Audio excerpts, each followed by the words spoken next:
तो आज हम करेंगे सिम्पसन रूल। क्या करेंगे? Simpson rule.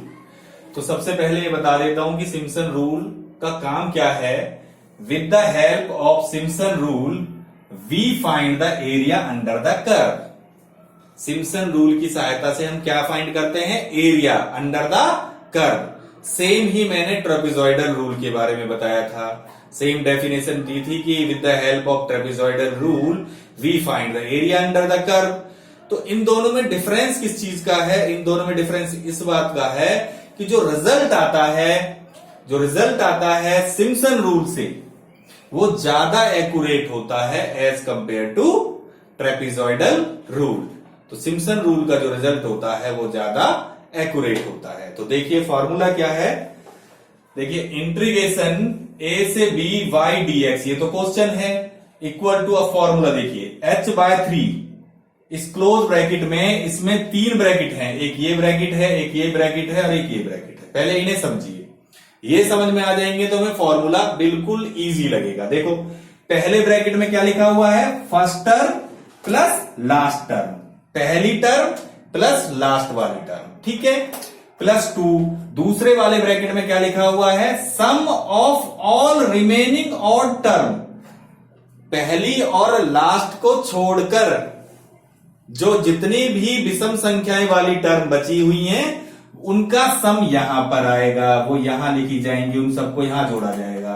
+4 इस ब्रैकेट में क्या लिखा हुआ है? Sum of all remaining even term, तो जितनी भी पहली और लास्ट को छोड़कर जितनी भी सम संख्याएं वाली टर्म होंगी उन सबको यहां पर जोड़ा जाएगा, ठीक है।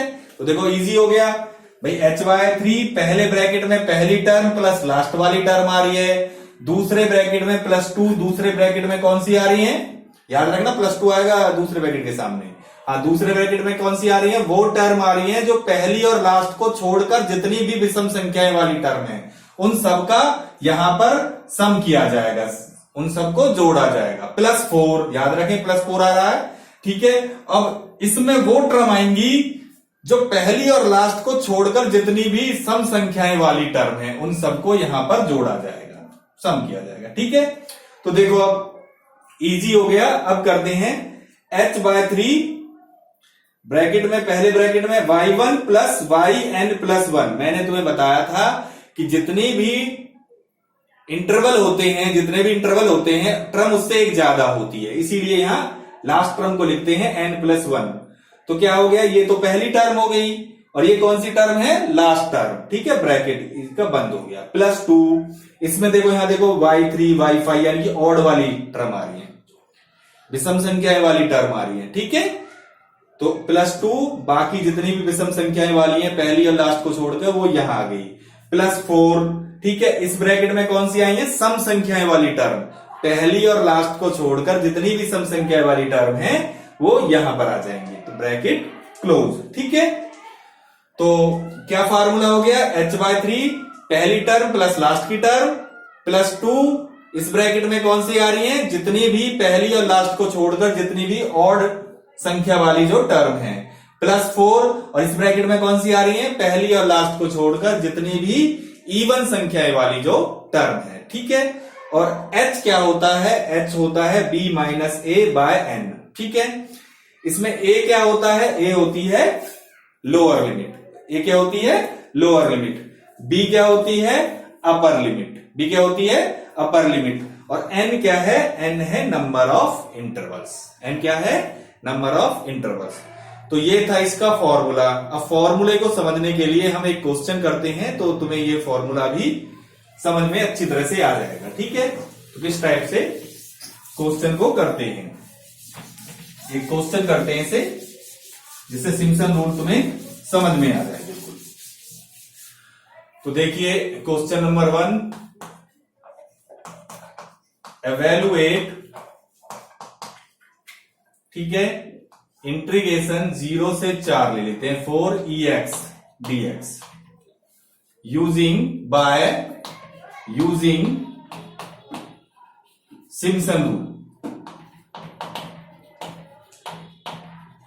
सिम्पसन रूल, ठीक है।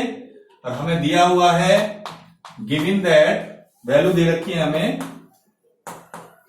ई का मान दे रखा है हमें 2.72, E2 का मान दे रखा है हमें 7.39, e की पावर 3 का मान दे रखा है हमें 20.09, ठीक है। और e की पावर 4 का मान दे रखा है हमें 54.60। आल्सो h का भी मान हमें दे रखा है 1, ठीक है। ये क्वेश्चन है, हमें एवेलुएट करना है इसे सिम्पसन रूल की सहायता से, हमें वैल्यू भी दी हुई है, ठीक है। तो देखिए सॉल्यूशन करते हैं इसका। सबसे पहले यहां पर हमारे पास है क्या क्या देखते हैं। सबसे पहले हमें e दे रखा है, e कितना है 2.72। उसके बाद हमें E2 दे रखा है, E2 कितना है 7.39। उसके बाद e की पावर 3 हमें दे रखा है, वो कितना है 20.09। उसके बाद E4 हमें दे रखा है, वो कितना है 54.60, ठीक है। तो जब कुछ नहीं होती तो उसकी पावर तो 1 है, ठीक है।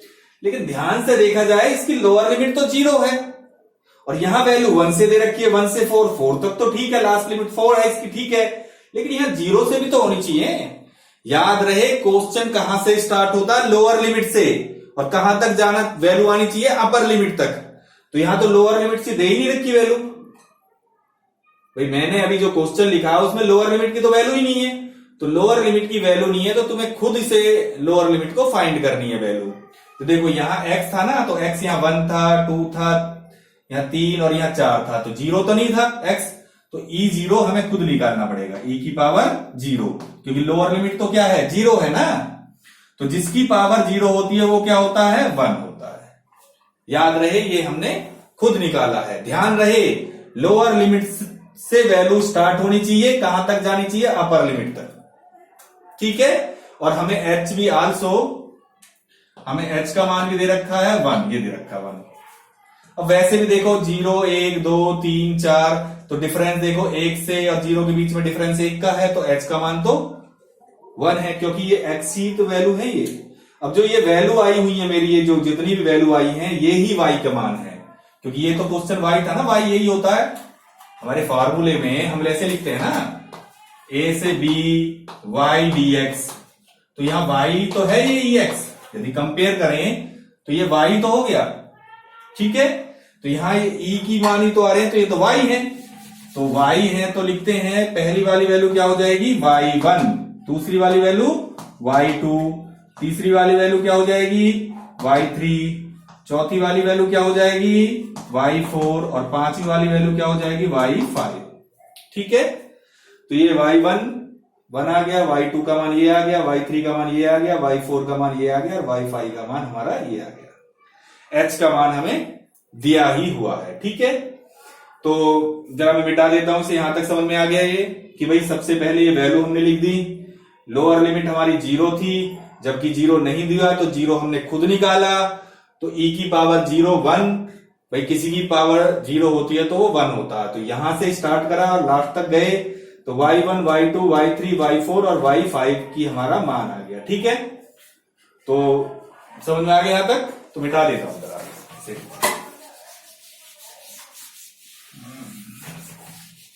तो देखो इसमें जरा मैंने अभी तक निकाला है y1 हमारा ये है, y1 1 है, y2 क्या है, y2 मेरा आया था 2.72, y3 कितना है 7.39, ठीक है। y4 कितना है 20.09 और y5 कितना है, y5 है 54.60, ठीक है। तो ये वैल्यू मैंने लिख दी, ठीक है। अब इसे मिटा देता हूं जरा, इसका काम खत्म। तो मैं बात करता हूं फर्स्ट टर्म की, फर्स्ट टर्म की बात करता हूं। फर्स्ट टर्म कौन सी है, ये है y1, y1 कितनी है 1। अब बात करता हूं लास्ट टर्म की।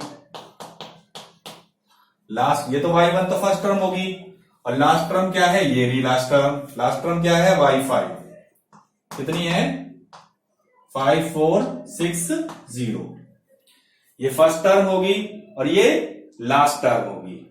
अब जो है, ठीक है, रिमेनिंग ऑड टर्म, पहली और लास्ट को छोड़कर, और इसमें बताओ ऑड वाली विषम संख्या वाली टर्म कौन सी है। ये पहली और लास्ट को तो छोड़ दो, ये तो यूज कर ली हमने। तो विषम संख्या वाली देखो, ये दो तो सम संख्या, ये है ना विषम संख्या वाली, और ये सम है, तो एक ही बची, y3 है। y3 कितनी है 7.39, ठीक है। और रिमेनिंग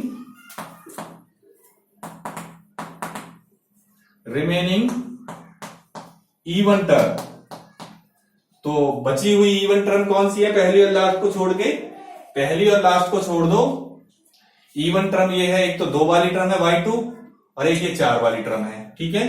तो y2 कितना है हमारा 2.72 और y4 कितना है 20.09। तो देखो अभी तक बहुत क्लियर हो गया है तुम्हारे लिए। ये मैंने पहले तो y की टर्म लिख ली, ये है फर्स्ट टर्म और ये कौन सी है लास्ट टर्म, ठीक है।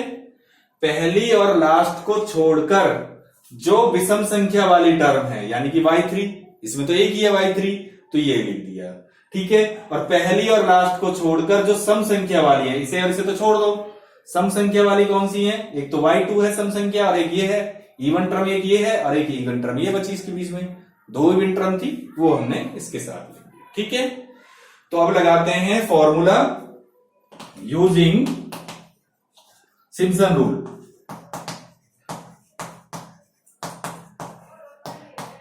यूजिंग सिम्पसन रूल क्या है, इंटीग्रेशन 0 से 4ex dx h/3, first term y1 है, लास्ट टर्म कौन सी है y5,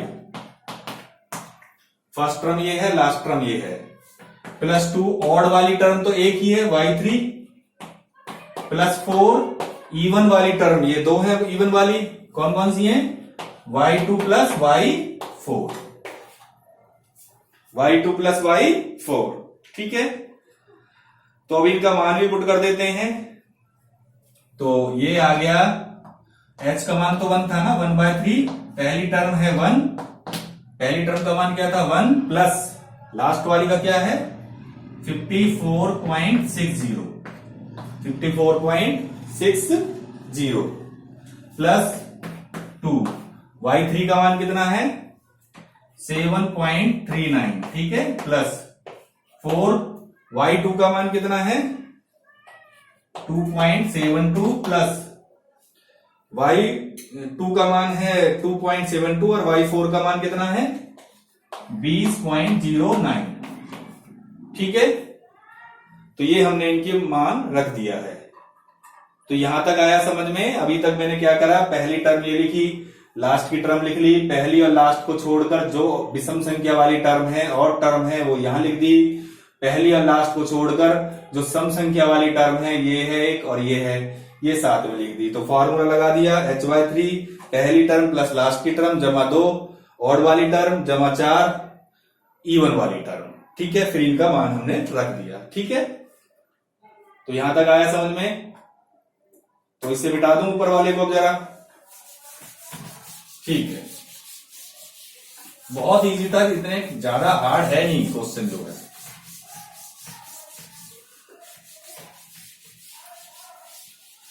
तो हमारी ये वैल्यू आई है 1/3, फर्स्ट टर्म क्या है 1, लास्ट टर्म थी हमारी 54.60 प्लस 2 और ये क्या थी 7.39 प्लस 4 और इसका मान क्या था 2.72 प्लस 20.09, ठीक है। अब इसे मिटा देता हूं जरा। हाँ, तो अब जो है सबसे पहले इन्हें जोड़ लेते हैं। इनको जोड़ोगे तो ये तो 54.60 में एक जोड़ोगे तो कितना आ गया 55.60 प्लस 2। अभी गुणा करते हैं, पहले एक बार इसे जमा कर लेते हैं इसे। तो देखो 9 और 2 11 का 1 हासिल 1 7 और 1 8 प्लस 20 और 2 22। ठीक है। अब जो है 1/3 55.60 प्लस 2 से गुणा करते हैं, 2 नीम 18 8 हासिल लगा 1 2 3 6 और 1 7 और 2 सत्ते 14। ठीक है। प्लस इसको गुणा करते हैं, 4 एकम 4 4 अट्ठे 32 का 2 हासिल लगे 3 4 दूनी 8 और 3 11 का 1 हासिल लगे 1 4 दूनी 8 और 1 9। ठीक है। तो अब जो है